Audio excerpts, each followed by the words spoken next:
NB film प्रडाक्शननि बेनारजों दिहुनजानाय मोनसे गोदान मुभि। बे भिडिअनि गेजेरजों आं फोरमायनो सानदों फैनो गोनां एबा 2022 मायथाइनि मोनसे गोदान बड' फिल्म जायनि मुङानो जादों थुलुंगा। लोगोफोर, बिथांमोना नैबे भिडिअनि ट्रेलारखौ अलरेडि आपल'ड खालामनानै होबाय। नोंथांमोना दासिमहालागै नायाखै अब्ला नैबे आंनि भिडिअनि गेजेरजों नायनानै लानो हागोन। लोगोफोर, नैबे भिडिअखौ मोजां मोनोब्ला लाइक, शेयार, कमेन्ट खालामनानै हरदो आरो आंनि चेनेलाव गोदानै फैदोंब्ला आंनि चेनेलखौ साबस्क्राइब खालामनानै गालांदो। बेफोरबायदिनो गोदान भिडिअफोरनि आपडेट लानानै फैबाय थायो।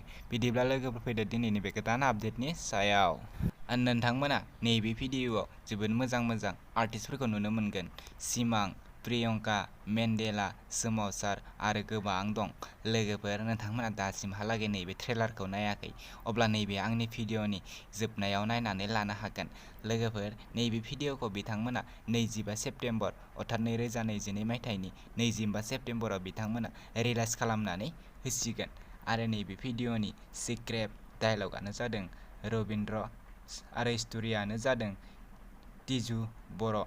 लोगोफोर, नैबे भिडिअआ जोबोरैनो मोजां जागोन। नोंथांमोना नैबे भिडिअखौ फुल नायनो थाखाय एक्साइटेड जानानै नेनानै थाथ'दो। नैबे भिडिअनि प्रडिउसारानो जादों पानान बर' आरो प्रणब बसुमतारी आरो नैबे भिडिअनि डाइरेक्टरानो जादों गणेश बर'। लोगोफोर, नोंथांमोना बिथांमोननि ट्रेलारखौ नायनानै लादो आरो भिडिअखौ मोजां मोनबायब्ला भिडिअखौबो लाइक, शेयार, कमेन्ट खालामनानै गालांदो। दा जों खरेसो देनां देरबा दिखांना लानो हागोन।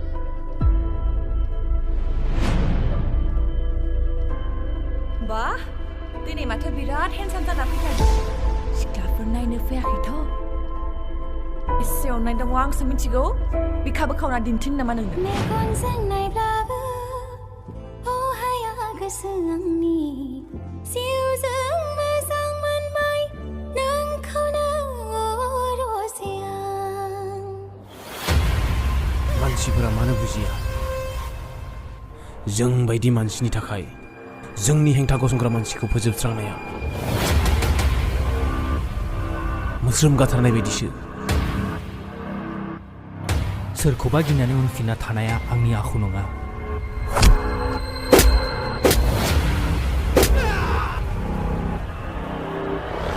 लामानि जोंसिखौ एसेबां गोबाव दोननायनि खोथा फैया। थाबैनो बोस्रांना लानांगौ।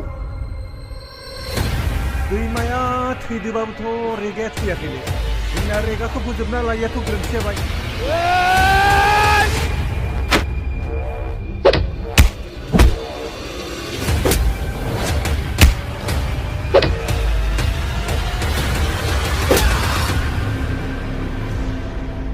जोंहा खाफालावनो बिब्दि लिरनाय दंखायो जानांगौ।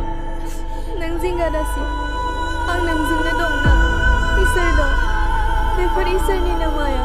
माला मा जायो रावबो बुंनो हाया। नोंनि फानजारिया आंनि थाखाय जेबो नङा।